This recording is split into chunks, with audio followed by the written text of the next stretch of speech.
Olá, meu nome é Alexandre Peçanha e eu quero inicialmente agradecer o convite, né, da doutora Karina Alvarenga para participar desse evento e tentar trazer alguma informação e conhecimento para vocês. Fiz questão de colocar, né, na tela inicial desse assunto que me foi solicitado, que é queimaduras, esse esquema da pele, né, histológico, para lembrar a todos dos componentes dessa derme e que com a queimadura vão sofrer e eles vão dar o norte, né, do nosso tratamento durante as fases iniciais da queimadura e nas fases mais crônicas também. Em relação ao conceito de queimadura, é uma lesão tecidual resultante da ação do calor direto ou indireto sobre o corpo, né? O frio também pode provocar essas lesões, mas aí a gente chama de geladura. Essa lesão da queimadura, ela depende da intensidade da fonte, da velocidade de transferência do calor, do tempo de contato e da característica da fonte. Lembrando que as fontes geradoras de calor, elas causam queimaduras mais profundas, né, no nosso corpo.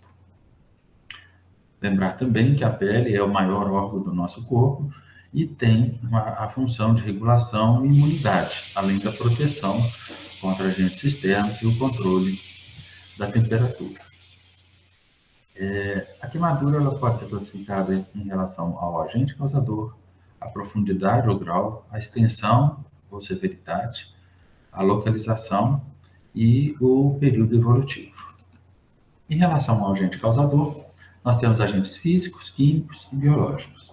Nos físicos, nós temos elementos que têm uma temperatura elevada, tem eletricidade e radiação.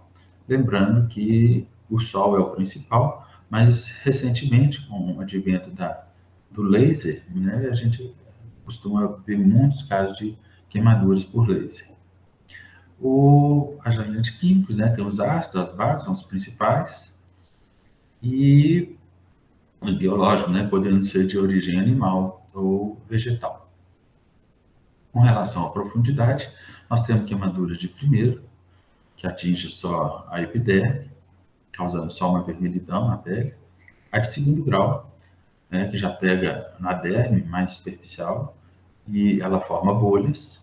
E a de terceiro grau, que vai destruir todas aquelas estruturas que a gente viu naquele esquema, né, da derme, né, histológico. A de primeiro grau, como eu expliquei, ela pega só a camada mais superficial da epiderme. Geralmente é provocada por exposição à radiação e, às vezes, contatos rápidos com objetos mais aquecidos, né? Aqui o exemplo típico de uma queimadura de primeiro grau. A de segundo grau já atinge a derme um pouco mais profunda e geralmente vem acompanhadas de bolhas. Aqui o exemplo clássico da queimadura de segundo grau. A de terceiro grau já atinge, então, além da derme, já atinge estruturas como a gordura, podendo chegar até fáscia, músculo e ossos, né? E quando atinge isso, tem algumas classificações que já classificam como quarto grau.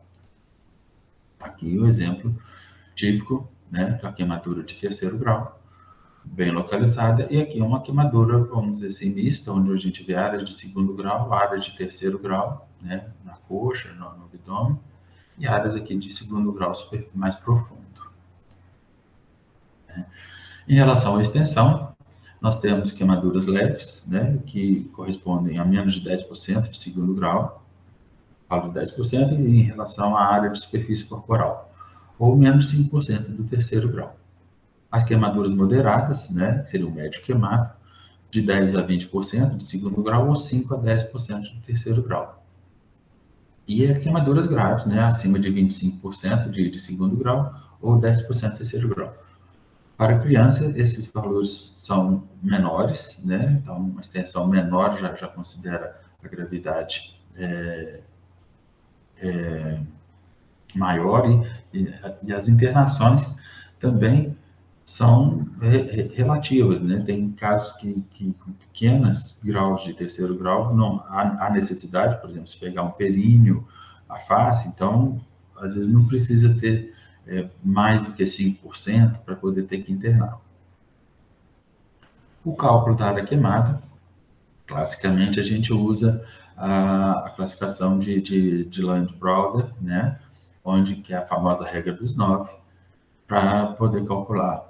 E a outra forma de calcular, que às vezes em áreas menores é difícil, você pode usar a referência da palma da mão do paciente como 1% de superfície corporal queimada. Em relação à fisiopatologia, nós temos várias alterações. O queimado é um grande, como se fosse um politraumatizado, tá? Então, vamos apresentar alterações locais, hemodinâmicas, pulmonares, renais, gastrointestinais e imunológicas. Além das alterações emocionais, né, que eu não coloquei aqui. Em relação às alterações locais, elas são consequentes da lesão, da destruição dessa camada superficial. E isso vai depender da profundidade da queimadura para a gente determinar essas alterações. Basicamente, a perda da pele vai tirar a proteção contra a barreira externa, contra a entrada de bactérias, de outras infecções e contaminações, como também vai permitir um aumento da perda insensível de água, né, pelo organismo. E isso vai ser determinante, às vezes, no cálculo do balanço hídrico, que é feito posteriormente. A queimadura leva, né, também à trombose daqueles vasos sanguíneos superficiais, que também leva a favorecimento das infecções, além de que essas tromboses também podem estar virando microembolias. As alterações hemodinâmicas, né, são, né, por conta dessa perda da barreira cutânea, o aumento das perdas insensíveis, o aumento da permeabilidade capilar, permitindo, né, a passagem do plasma para o tecido intersticial, e esse no tecido intersticial também retém mais líquido, aumentando então o edema, gerando às vezes até uma hipovolemia. Tem também uma redução da pressão colóide osmótica e alteração também da pressão prostática capilar. Temos também alterações pulmonares. Nesses casos que eu estou falando agora, são casos, né, mais graves. E essas alterações pulmonares já tem as lesões por inalação. Sempre que você atendeu um queimado inicial, é importante observar as vibriças, né, na narina, e se tiver sinal de queimadura, observar a questão de queimadura de vias aéreas superiores, que às vezes não aparece no primeiro momento, mas depois de 24 horas pode desenvolver uma síndrome respiratória aguda grave. Essas alterações pulmonares também são devidas a uma reação inflamatória secundária e aquela microembolia que eu já falei anteriormente. Algumas alterações renais também podem acontecer, principalmente devido à hipovolemia, que reduzem a perfusão renal. Tem os distúrbios eletrolíticos, né, que a hipocalemia e a hipovolemia são muito frequentes nesses pacientes queimados. Além do que, o rim também fica exposto a metabólitos tóxicos, né, provenientes daquela queimadura tecidual, que geralmente vem associada, né, à falência de outros órgãos. Em relação às alterações gastrointestinais, uma coisa importante é ver que notar que existe uma alteração da barreira mucosa com o aumento da translocação bacteriana, né, promovendo então uma sepse, às vezes até precoce. Existe um ilho paralítico inicial e é muito comum também a úlcera de estresse, né, descrito por Curley. Em relação à abordagem e o tratamento, normas fundamentais. As medicações elas devem necessariamente serem administradas por via endovenosa, principalmente pelas alterações que nós já falamos anteriormente. A dor, que é o motivo desse encontro, ela é inversamente proporcional à profundidade da lesão, né? Ou seja, Uma queimadura mais leve, uma queimadura de primeiro e segundo grau, elas normalmente doem mais do que uma queimadura de terceiro grau. Por quê? Porque as terminações nervosas, né, elas foram, na queimadura de terceiro grau, queimadas e não conseguem, então, transmitir. As queimaduras de face e pescoço são sempre graves, principalmente pelo risco de queimaduras de vias aéreas superiores. Tá? No pescoço, também, dependendo do grau da queimadura, pode haver uma restrição e a necessidade, às vezes, de intervenção, uma escarotomia. As queimaduras elétricas, elas às vezes surpreendem, queimaduras graves às vezes podem precisar de uma evolução, de uma tensão mais rápida, e às vezes não dá nada. E a questão da corrente elétrica, né, também pode provocar parada cardíaca. Muito importante a gente não se impressionar com o atendimento inicial do queimado, porque às vezes uma queimadura, apesar de às vezes extensa, ela não necessariamente vai trazer, pode ser superficial e não trazer grandes consequências. Grandes queimados devem ser internados, bem como os médios de baixa condição socioeconômica, queimaduras de face, pescoço, períneo e mãos. Condutas iniciais. A primeira conduta, então, seria, se o paciente em chamas, cobrir o paciente, retirar as pessoas, né, dos ambientes fechados, justamente por conta da inalação de gases, e observar as vias aéreas superiores, remover qualquer adereço que possa funcionar como torniquete, providenciar o transporte.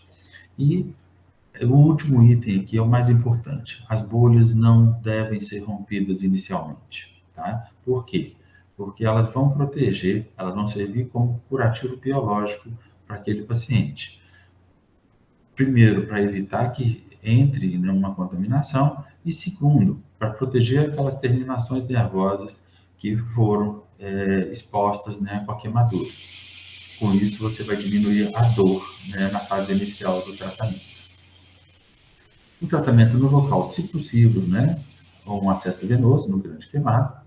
Resfriamento da lesão, muito importante. Você precisa fazer com que a região afetada seja resfriada para evitar que a queimadura se aprofunde e também com o objetivo de diminuir a dor. Quando, no caso de queimaduras químicas, é importante lavar muito, muito com água corrente para tirar aquelas lesões. Evitar, às vezes, uma queimadura por ácido, colocar uma base, não é ideal, porque a base também pode queimar. Então, o importante é lavar. Oxigenoterapia nos grandes queimados. Reidratação, nós utilizamos, né, a fórmula clássica de Parkland, que prevê 4 ml por quilo de superfície corporal queimada, de porcentagem, né? Esse cálculo é feito até no máximo de 50%. E a solução ideal seria o Ringer, né? Ringer lactato. E depois de calculado essa fórmula, metade desse volume calculado é dado nas primeiras 8 horas e o restante nas 16 horas subsequentes. A partir daí, a gente já institui um balanço hídrico para poder manter a hidratação do paciente, lembrando que ele vai ter um aumento muito grande das perdas insensíveis. Chegando no hospital, aí temos a questão de analgesia, né? Tranquilizantes, limpeza da área queimada, profilaxia do tétano, antibiótico, balanço hídrico, tratamento local. A analgesia deve ser iniciada o mais precoce possível. Nós vamos passar no próximo slide. A relação a tranquilizante, num primeiro momento, ele deve ser evitado, né, para evitar que cede ao paciente e algum sinal importante seja passado despercebido. A limpeza também deve ser feita com água e sabão, e o tratamento nós vamos chegar lá também. Em relação à analgesia, abordagem precoce, tá? É importante para que haja uma não cronificação dessa dor pós-operatória.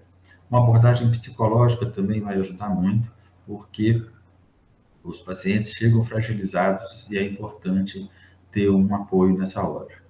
Em relação aos tratamentos farmacológicos, nós temos opioides, temos os remédios, né, analgésicos mais leves, né, anti-inflamatórios não esteroides, dipirona, paracetamol, alguns anticonvulsivantes, antidepressivos, ketamina, benzodiazepínicos, alfa-2.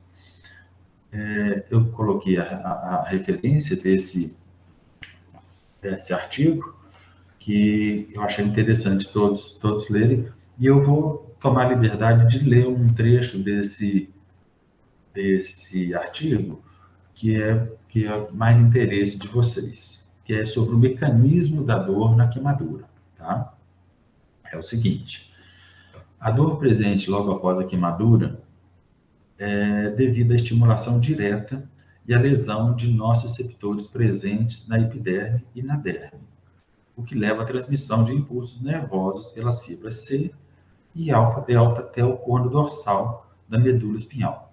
A magnitude do impulso ela é modulada tanto pelos estímulos periféricos quanto pelas influências descendentes a partir do encéfalo. A resposta inflamatória inicia-se minutos após a lesão e leva à liberação de inúmeros irritantes químicos que sensibilizam e estimulam os nossos receptores no local por vários dias. O local permanece doloroso e sensível a estímulos mecânicos e térmicos, com hiperalgesia primária. A alteração da sensibilidade a estímulos mecânicos observada em tecidos adjacentes à lesão é denominada de hiperalgesia secundária. À medida que a resposta inflamatória cessa, a qualidade da dor sofre alterações. A intensidade da dor varia, mas é tipicamente máxima em locais de perda cutânea, assim como em áreas doadoras de tecido. Aqui um parênteses, essas áreas doadoras de tecido, já numa fase mais tardia, quando o tratamento por enxerto, a gente precisa retirar uma pele, né, geralmente da coxa, e aí a gente provoca uma lesão similar a uma queimadura superficial.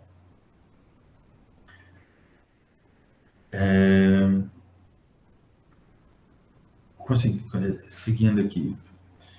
Em caso de queimaduras profundas, a destruição inicial das terminações nervosas leva a uma insensibilidade local. Nessas áreas pode haver uma regeneração desordenada de tecido nervoso, o que irá predispor ao aparecimento da dor neuropática. Estima-se que até 52% dos pacientes vítimas de queimadura apresentem cronificação da dor, certo? Na prática, via de regra, os medicamentos que a gente mais utiliza e que com bom efeito seriam a dipirona e opioides, tá? No caso de cronificação, nós teríamos aí pregabalina, gabapentina, alguns antidepressivos que também podem estar sendo utilizados, né, no tratamento. Em relação aos curativos, o padrão ouro, né, de tratamento, que é o protocolo no nosso hospital regional, é açúcar de azina de prata na primeira semana. E depois a gente vai escolher, nós temos os AGE, né, são os ácidos graxos essenciais, e o mais comum é o óleo de girassol, e temos hidrogéis, substitutos da pele, nós temos vários, né? Tem pele liofilizada, tem substituto sintético, tem pele de rã em alguns serviços, e outros também, que vão variar caso a caso.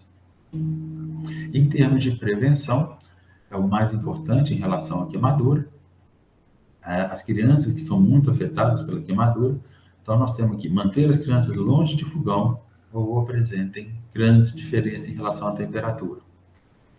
Evitar, né, orientar as crianças para não empinar pipas em locais onde tenha proximidade, né, de fios e postos de eletricidade. Proteger tomadas elétricas e isolar fios. Evitar toalhas na mesa que possam ser puxadas por crianças pequenas. Manter as crianças longe de quem está passando roupa, testar a água do banho, principalmente naquelas crianças pequenas, né, que vão se tomar um banho de banheiro, manter produtos químicos, álcool, todos longe da presença de crianças, altas de preferência, e de preferência trancada também. Questão de cigarro, né? Apagar corretamente, não deixar aceso em cinzeiro, evitar experiências com foguetes caseiros, uso de pólvora, aquecedores, né, que são usados, né, no quarto de crianças, e festas de São João, que é muito comum a gente ter um índice maior de pacientes queimados, evitar ficar perto de fogueira, principalmente quando está usando roupa sintética que tem facilidade de combustão. E finalizando, eu queria, né, prestar uma homenagem a essa entidade, que é o Corpo de Bombeiros, que está sempre presente, treinada e capacitada para dar esse primeiro atendimento e trazer os pacientes para o hospital, onde a gente dá seguimento ao tratamento. E deixar também uma mensagem, né, que é sempre bom a gente estar preparado para uma oportunidade, mesmo não tendo nenhuma, do que ter a oportunidade e não estar preparado. Então, é sempre bom a gente ter o conhecimento para poder estar dando esse atendimento. Espero que tenha gostado, estou à disposição para qualquer dúvidas e agradeço mais uma vez a doutora Karina a oportunidade de estar aqui com vocês. Obrigado pela atenção e até uma próxima oportunidade.